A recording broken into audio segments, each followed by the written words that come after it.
बिस्मिल्लाहिर्रहमानिर्रहीम। ये हमारा माइंड पावर कोर्स का लेक्चर नंबर 2 है। इसका उन्वान है डिनायल स्टेट से निकलना। इल्म नफ्सियात में डिनायल स्टेट एक ऐसी कैफियत को कहते हैं जहाँ कोई शख्स परेशान तो हो, नफ्सियाती उलझन या उलझनों का शिकार तो हो, लेकिन वो उससे नज़रें चुराए, अपने आप के सामने भी ये एक्सेप्ट ना करे कि उसको मुश्किल है, वो मुश्किल में है, वो परेशान है, उसको मदद की ज़रूरत है, और ना ही वो किसी दूसरे के सामने इस बात को एक्सेप्ट करे और उसका इजहार करे।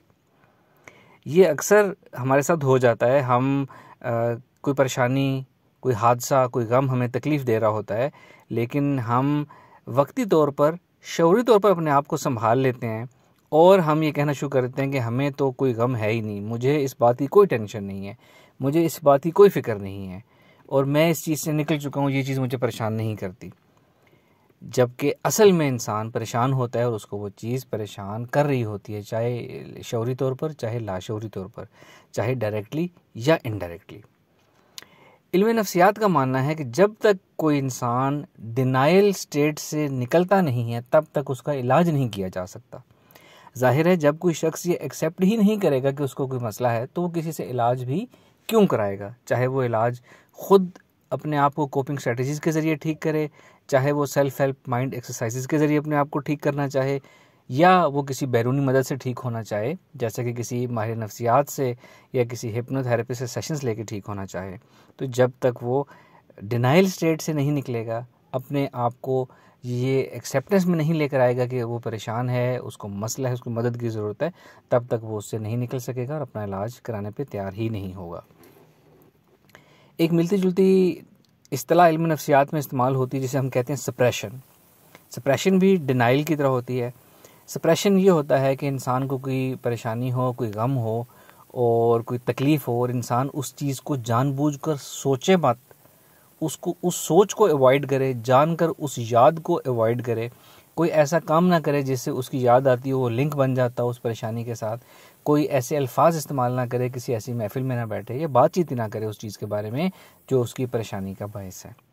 ऐसा करने से वो चीज़, वो परेशानी, वो नफ्सियाती तकलीफ़ ख़त्म नहीं होती बल्कि सप्रेस हो जाती है, हमारे शऊर से वक्ती तौर पर निकल कर हमारे लाशऊर में चली जाती है, लाशऊर में मौजूद रहती है और हमें इनडायरेक्टली तंग करती रहती है।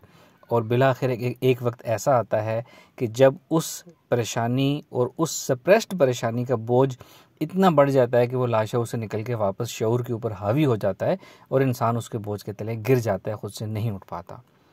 तो डिनायल या सप्रेशन एक अनवांटेड, अनडिज़ायर्ड कैफियत है। जब तक हम इसको इख्तियार करेंगे हम ठीक नहीं हो सकेंगे। ये चीज़ हमें वक्ती शऊरी रिलीफ़ तो दे सकती है, लेकिन हमें ये परमानेंट सलूशन नहीं दे सकती, और जो शऊरी रिलीफ़ होगा वो भी वक्ती होगा। जल्द या बदेर हम उसके बोझ तले आ जाएंगे और हमें मदद की ज़रूरत पड़ेगी। एक दोस्त हैं, एक साहिब हैं, जिनकी अपनी वालदा के साथ बहुत अटैचमेंट थी। उनकी वालदा जो हैं दुनिया से चली गई, अल्लाह ताला उनके दर्जात बुलंद फरमाए। और वो शख्स जो है 10 साल तक अपने आप को उसने इस डिनाइल स्टेट में रखा, या अपने आप को इस वालदा की जाने के दुख और तकलीफ़ को सप्रेशन के अंदर रखा, इस तकलीफ़ को सप्रेस करके रखा। और वो बज़ाहिर अपने आप को भी ये कहता रहा और ज़माने को, अपने एनवायरनमेंट को भी ये बताता रहा कि मैं ठीक हूँ और मुझे इसका कोई गम नहीं है, मैं स्टेबल हूँ और मैं बिल्कुल ठीक आगे चल सकता हूँ, दौड़ सकता हूँ, मुझे इसका कोई ऐसा सदमा नहीं है जो मुझे मुतासर करे। लेकिन इनडायरेक्टली वो मुतासर रहा, वो डिस्टर्ब रहा, वो सक्सेसफुल ना हो सका। 10 साल गुजरने के बाद फाइनली वो इस नतीजे पर पहुंचा, जब वो चीज़ सप्रेशन की चीज़ शऊर से लाशऊर से वापस शऊर में आई, हैवी होके आई, बोझ के साथ आई, तो उसने इस बात का रियलाइज़ किया कि ये मुझे तकलीफ़ है, मैं इस गम से, इस सदमे से नहीं निकल सका, मुझे इसको एक्सेप्ट करना है और मुझे इसको एक्सेप्ट करने के बाद इससे निकलना है। जब उसने ये चीज़ एक्सेप्ट की, अपने आप के साथ एक्सेप्टेंस की, और उसके बाद उसने इससे निकलने के लिए हाथ पांव मारे, मदद तलब की, तो वो बहुत जल्द इस चीज़ से निकल आया। तो सदमा, परेशानी, गम ज़िंदगी का हिस्सा है, हर इंसान की ज़िंदगी में आते हैं। हमने उस वक्त को एक्सेप्ट करके, उसको सह के, उस पर से गुज़र के ही निकलना होता है। एक्सेप्टेंस जो है वो सबसे पहला स्टेप होता है। एक्सेप्टेंस के बाद आगे रिस्पॉन्स आता है कि एक्सेप्ट कर लेते हैं हम किसी चीज़ को कि जी ये हमारी सिचुएशन है, ये हमारी परेशानी है, और उसके बाद उसका रिस्पॉन्स आता है कि हमने उसमें से कैसे निकलना है। और यही हमारे आज के लेक्चर का टॉपिक है। इल्म नफ्सियात का मानना है कि हर इंसान किसी न किसी नफ्सियाती उलझन का शिकार होता है। मेरा ज़ाती तौर पर यह बिलीफ है कि हमारे माशरे में एटलीस्ट हर इंसान कई नफ्सियाती आर्ज़ों का शिकार होता है, कई नफ्सियाती उलझनों का शिकार होता है, चाहे वो उलझनें उसकी शऊरी तौर पर उसको डिस्टर्ब कर रही हों या लाशऊरी तौर पर डिस्टर्ब कर रही हों। शऊरी तौर पर बाज़ औक़ात ये होता है कि जैसे कि अक्सर होता है, मैं आप हम सब जो इस बात को, मेरी आवाज़ को सुन रहे हैं, आप इस बात को एग्री करेंगे कि आप शऊरी तौर पर बज़ाहिर लोगों के सामने बिल्कुल ठीक चल रहे हैं अपनी दुनिया में, लेकिन ये आप जानते हैं कि आपको अंदर क्या क्या तकालीफ़ है। तो इस बात को मैं कह रहा हूँ कि ये चीज़ लाशऊरी तौर पर हमें डिस्टर्ब कर रही होती है, शऊरी तौर पर हमने आपको वक्ती तौर पर संभाला हुआ होता है। तो हम सब इस स्टेट में होते हैं, हम सब की एक या कई परेशानियाँ होती हैं।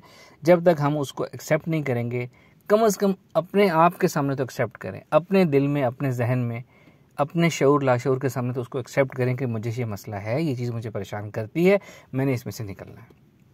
तो यही हमारे टॉपिक का उन्वान है। आपका आज का जो इस लेक्चर का जो टास्क है वो ये है कि आप सब ने अपने आप को एनालाइज करना है कि आपकी ज़िंदगी में क्या नफ्सियाती उलझनें हैं, क्या नफ्सियाती डिस्टर्बेंसेस हैं या डिसऑर्डर्स हैं, और अपना जायज़ा लेने के बाद आपने अपने आप के साथ सेल्फ डेलिब्रेशन करनी है, यानी सोच विचार करनी है, अपने जहन में सोचना है, अपने आप को इस बात पे कायल करना है कि मुझे ये चीज़ एक्सेप्ट करनी ही है, मुझे ये चीज़ एक्सेप्ट करनी चाहिए कि मुझे ये चीज़ें तकलीफ़ दे रही हैं, ये मेरी नफ्सियाती उलझनें हैं, ये मेरी परेशानियां हैं, ये मेरे स्ट्रेसर्स हैं, ये मेरे इरिटेटर्स हैं, मैंने इनके नफ्सियाती बोझ से निकलना है। सबसे पहले क्या करना है आपने? एक्सेप्टेंस कि ये चीज़ें मेरी मसाइल हैं, मेरी परेशानी है, और जब आप ये एक्सेप्ट करेंगे तो फिर अगली स्टेज आएगी उसमें से निकलना और उसके निकलने का तरीका जो है वो सोचना। तो इस टास्क की आप सब लोग मुझे फ़ीडबैक देंगे ग्रुप में कि आपने अपने आप को एनालाइज़ किया तो आपने अपने अंदर क्या पाया कि आप क्या क्या चीज़ें आपको डिस्टर्ब कर रही हैं। अगर आप किसी वजह से ग्रुप में उसकी तफसील नहीं बता सकते कि जी मुझे क्या क्या चीज़ें डिस्टर्ब कर रही हैं, तो आप एटलीस्ट इस तरह बता सकते हैं कि जी मैंने अपना जायज़ा लिया और मैंने देखा कि मुझे 2, 3 या 4 चीज़ें जो हैं वो मुझे शदीद नफ्सियाती डिस्टर्बेंस देती हैं और मैंने उनको एक्सेप्ट आज तक नहीं किया था, अब मैं उनको एक्सेप्ट करना चाहता हूँ और इसके बाद हम इसमें से निकलना चाहते हैं।